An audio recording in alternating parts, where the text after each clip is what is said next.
지난번 시간에 우리가 유정훈의 계거를 했었습니다. 시냇가에서 살다라는 유정훈의 시를 했었는데, 오늘은 이백의 관산월, 관산의 달이라는 시를 해보도록 하겠습니다. 지난번에 그 계거란 시나 이 이백의 관산월이라는 시는, 먼저 형식을 좀 얘기하자면은, 지난번에도 잠깐 얘기를 했었습니다만은 근체시가 아니고 고체시입니다. 만약에 그 한시의 체형에 있어서 완전히 정형을 갖추어서 그거를 따르고 있는 시를 우리가 근체시라고 부르고, 그 형을 갖추지 못한 또는 갖추기까지 아직 준비가 덜 된 굳어지기 전의 형태로 쓰여졌던 것들을 글들이 무슨 나쁘다는 것이 아니라 완성도가 떨어진다 그렇게 말하는 것은 아니지만, 그 형식을 다 갖추지 못한 경우를 가리켜서 우리가 고시, 고체시, 더 오래된 시형이다 그런 얘기죠. 이번에도 이 시가 아주 그 훌륭한 시임에도 불구하고 근체시의 형식에서는 여전히 못 미친 부분이 있다, 이런 얘기를 해야 되는데, 그 이유를 좀 설명하면서 진행을 해보도록 하겠습니다. 관산월은, 관이라는 것은 관소, 검문소를 말합니다. 지금으로 말하면 변경에 들락달락하는 사람들을 이렇게 검문하는, 또 혹시 뭐 저기 전쟁 준비하지 않나, 쳐들어오질 않나, 바로 그 관문 그 부근에는 산도 많이 있지 않겠어요? 그래서 관문 산에 떠있는 달, 관문산에 떠있는 달을 보고 생각이 있어서 그런 정도의 얘기가 되겠습니다. 관문을 외형적으로는 관산의 달 이렇게 되어 있는데, 관문, 검문소 주위의 산에 떠있는 달을 보고 느끼는 바가 있어서 이런 정도의 얘기가 되겠습니다. 관산의 달을 보면서 자연스럽게 변방이다 보니까 전쟁을 생각하게 되었고, 전쟁을 생각하면서 집에 두고 온 아내, 구체적인 아내라면 아버지 어머니를 생각하는, 아내라고도 많이 해석을 합니다만, 동시에 그러면서 왜 우리가 이렇게 전쟁으로 많은 세월을 가족과 떨어져서 세월해야 되냐에 대한 그 의문, 불만, 항의, 이런 내용까지 품고 있다, 이렇게 평가를 하고 있습니다. 정말 그 해석은 바른 것 같은데 한번 보도록 하겠습니다. 먼저 읽고, 명월 출 천산, 밝은 달 천산에서 솟아나 창망 운해 간, 푸르고 아득한 바다처럼 널리 깔린 구름 사이에 있구나. 장풍 지만리, 긴 바람 수만리, 취도 옥문관, 불어와 옥문관을 지나네. 한하 백등도, 한나라 군사 백등도로 내려오고, 호규 청해만, 오랑캐 군사 청해만을 엿보는구나. 유래 정전지, 예로부터 출정하여 싸운 전쟁터. 불견 유인환, 돌아온 사람 있음이 보이지 않는구나.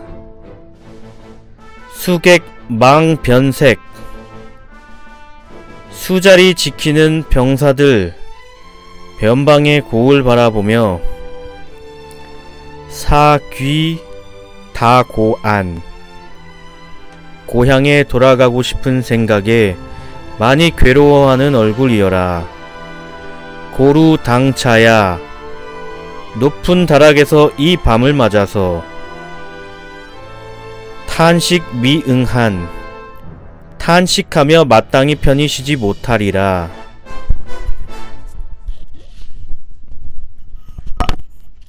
관산월, 관산의 달이다. 명월 출천산, 창망 운해 간.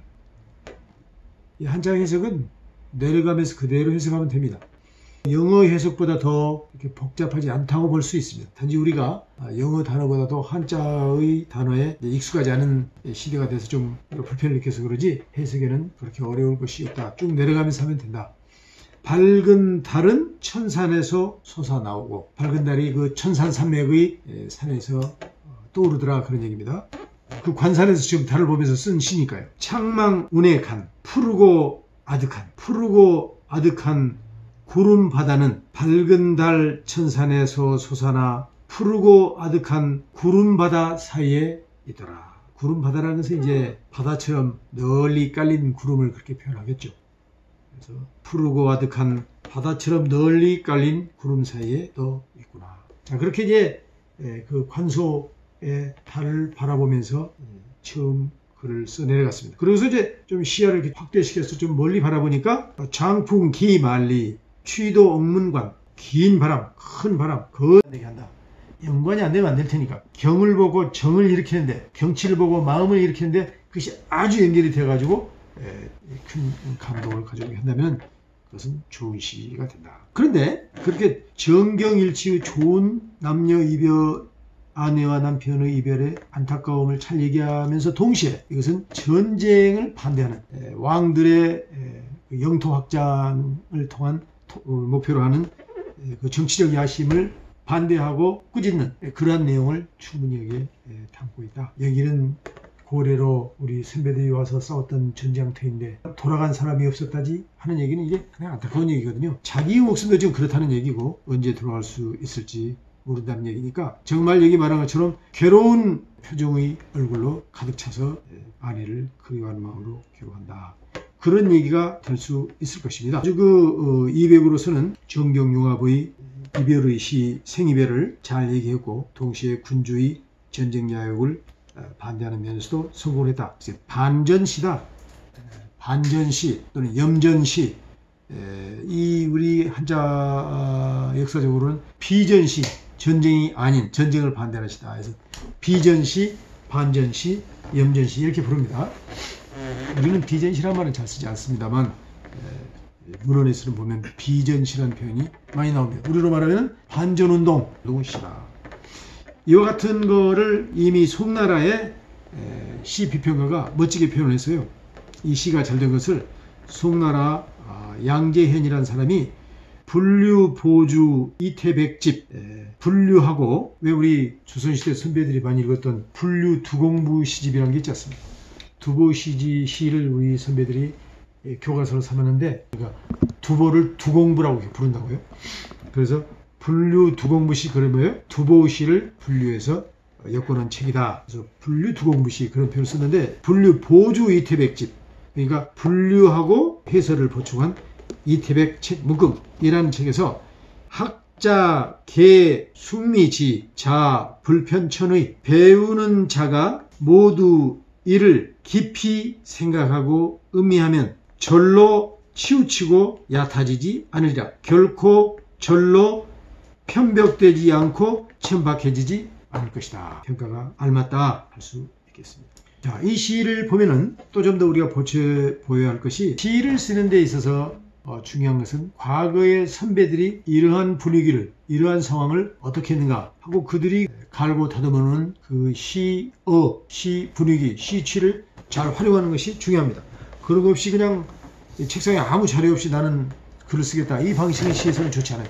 그게 꼭 시에서뿐만이 아니라 철학 논문을 쓰는 데 있어서도 많은 그 글들이 주위에 좀 쫙 깔려 있어가지고 그걸 여기저기 활용하면서 논문을 쓰는 게 좋지.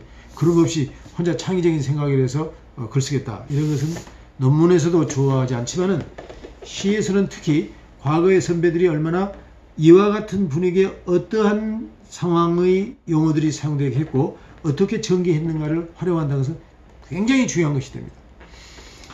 만당 시인의 이상은이라는 시인이 있어요. 그 이상은 시인은 호가 여러 개 있지만은 달재어라는 시를 씁니다. 수달 있잖아요. 수달이라는 별명을 가지고 있는데 이 양반은 시를 쓸 때는 이렇게 자기 작품 사용할 것들을 쫙 펼쳐놨다. 수달이 우리 그 디스커버리 채널 같은 거 보면은 물고기를 잡아가지고 바위 같은 데 쭉 널쳐놓잖아요. 이렇게 널어놓잖아요.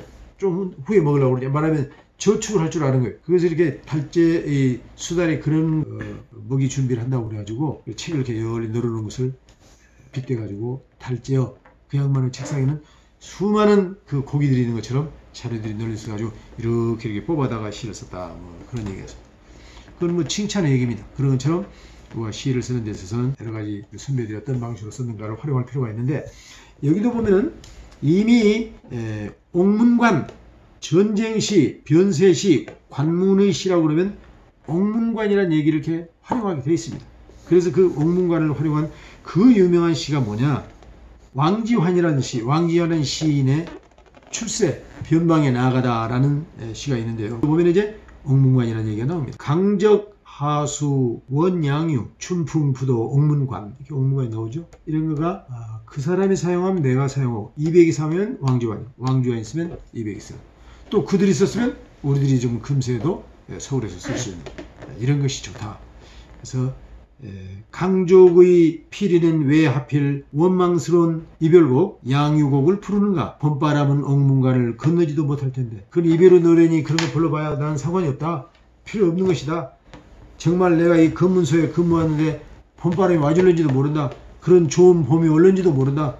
나는 내일 모레 죽을는지도 모른다는 안타까움을 이렇게 표현하고 있습니다. 아주 명구로 되어 있다. 바로 이런 걸 보면 변세시를 쓸 때, 전쟁 쓸 때 옥문관 이렇게 쓰면 좋겠다. 마침 또 이 평칙의 문제가 됩니다만 이 평칙 형태가 옥이칙인데 문관이 평평해요. 그러니까 하삼자로서 옥문관 하기가 아주 좋다. 고치지 않아도 그대로 사용할 수 있는 것이 된다. 일종의 고유명사 같은 것을 시에 활용하는 것을 아주 좋아합니다.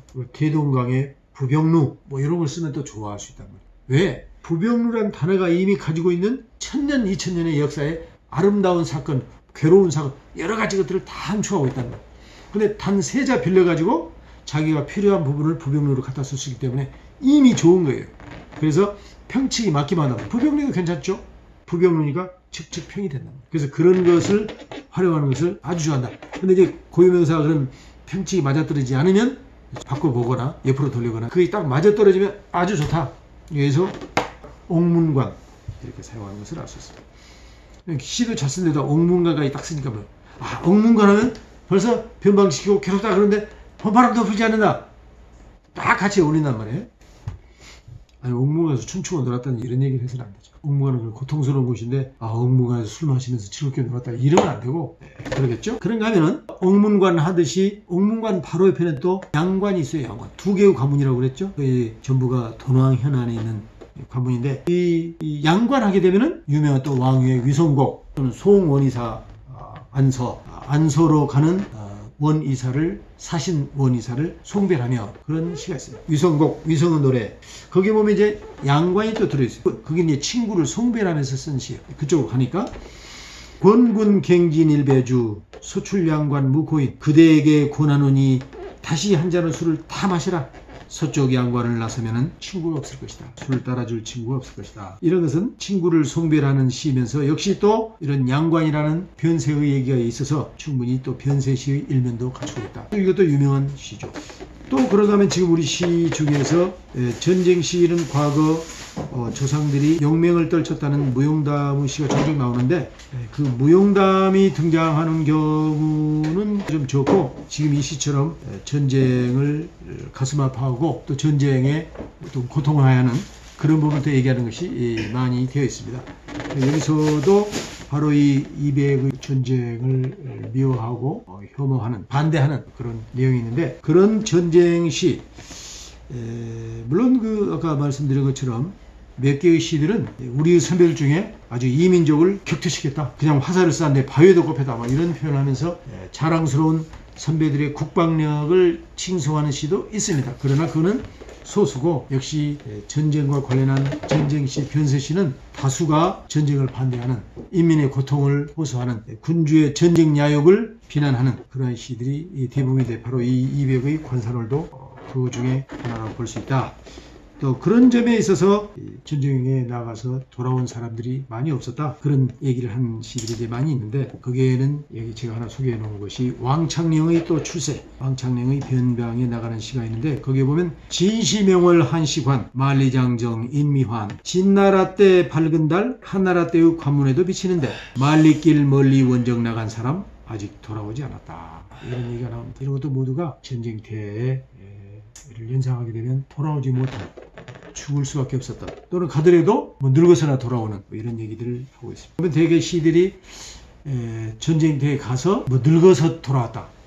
또 전쟁터에 가서 이 전쟁터에서 저 전쟁터로 돌아갔다. 또 돌아온 사람이 없었다. 주로 그런 표현들. 전쟁터에 가서 늙었거나 돌아오지 못하거나 오늘은 이 변세 이 관문에서 내일은 또 저쪽 관문에서 일을 했다. 이런 것 등등은 얼마나 전쟁으로 이 고통이 많았느냐 하는 것을 잘 보여주는데, 바로 이 지금 왕창령의 변세 출세시도 그러하다. 그리고 이제 맨 끝에 또 이제 어떤 부분을 활용했냐면은, 우리가 그리워한다 할 때, 그것도 아까 제가 잠깐 말씀드렸는데, 그리워한다는 것이 내가 그리워한다는 표현도 있지만은, 그것보다는 내가 이렇게 그대를 생각할 때 그대 또한 나를 그리워하리라, 잠 못 이루리라, 이런 얘기로서 간접적인 표현을 많이 하는데, 이러한 달밤을 맞이하면 그대도 또한 높은 누각에 올라가서, 돈대에 올라가서 탄식하며 편히 쉬지 못할 것이다, 그런 얘기를 했는데, 그와 같은 표현은 또 중당의 위흥물이라는 시인이 추야 기 구원에 가을밤에 구원해랑에게 붙인다라는 시에 보면은, 공산송자락 유인응미면 인기척 없는 빈산에 솔방울 떨어질 때면 나 그리워 극한 은자 그대 역시 응당 참 못 이룰 것이다, 뭐 그런 얘기를 하고 있습니다. 멋진 표현이죠. 이런 간접적 화법을 더 시인들이 선호했다. 자, 우리 끝으로 한번 낭송하고 마쳐보도록 하겠습니다. 밝은 달 천산에서 솟아나 창망 운해간, 푸르고 아득한 바다처럼 널리 깔린 구름 사이에 있구나. 장풍 지만리, 긴 바람 수만리, 취도 옥문관, 불어와 옥문관을 지나네. 한하 백등도, 한나라 군사 백등도로 내려오고, 호규 청해만, 오랑캐 군사 청해만을 엿보는구나. 유래 정전치, 예로부터 출정하여 싸운 전쟁터. 불견 유인환, 돌아온 사람 있음이 보이지 않는구나. 수객 망변색, 수자리 지키는 병사들 변방의 고을 바라보며, 사귀 다고안, 고향에 돌아가고 싶은 생각에 많이 괴로워하는 얼굴이여라. 고루 당차야, 높은 다락에서 이 밤을 맞아서 탄식 미응한, 탄식하며 마땅히 편히 쉬지 못하리라. 이렇게 되어 있습니다. 한시를 잘 공부하는 방법 중에 하나는 많이 읽고 많이 써보는 것이라고 합니다. 그렇게 배웠습니다. 저도 정말 그런 것 같고, 지난 시간에 말한 것처럼 중당의 백거이라는 사람은 하도 쓰고 하도 외워가지고, 하도 써서 팔꿈치가 달아지고, 하도 읽고 낭송하느라고 혀가 달아졌다고 합니다. 그래서 명신이 되었습니다. 그래서 또 우리 시사에 크게 공헌하였다. 우리도 팔꿈치가 다를 필요가 있고 혀가 다를 필요가 있겠다. 끝으로 한시는 우리 조상들의 시입니다. 한시를 공부하는 것은 선배들이 갈고 닦은 문장을 깨치고 사상을 배우며 민족의 혼의 유전자를 회복하는 길이라고 믿습니다. 우리 함께 시 공부하면서 실력과 인품이 살아있는 사람으로 성장하여 역사 앞에 큰 일을 함께 했으면 좋겠습니다. 오늘은 여기까지 하겠습니다. 명월 출천산, 밝은 달 천산에서 솟아나 창망 운해간, 푸르고 아득한 바다처럼 널리 깔린 구름 사이에 있구나. 장풍 지만리, 긴 바람 수만리, 취도 옥문관, 불어와 옥문관을 지나네. 한하 백등도, 한나라 군사 백등도로 내려오고, 호규 청해만, 오랑캐 군사 청해만을 엿보는구나. 유래 정전치, 예로부터 출정하여 싸운 전쟁터. 불견 유인환, 돌아온 사람 있음이 보이지 않는구나. 수객 망변색, 수자리 지키는 병사들 변방의 고을 바라보며, 사귀 다고안. 고향에 돌아가고 싶은 생각에 많이 괴로워하는 얼굴이여라. 고루당차야. 높은 다락에서 이 밤을 맞아서. 탄식 미응한. 탄식하며 마땅히 편히 쉬지 못하리라.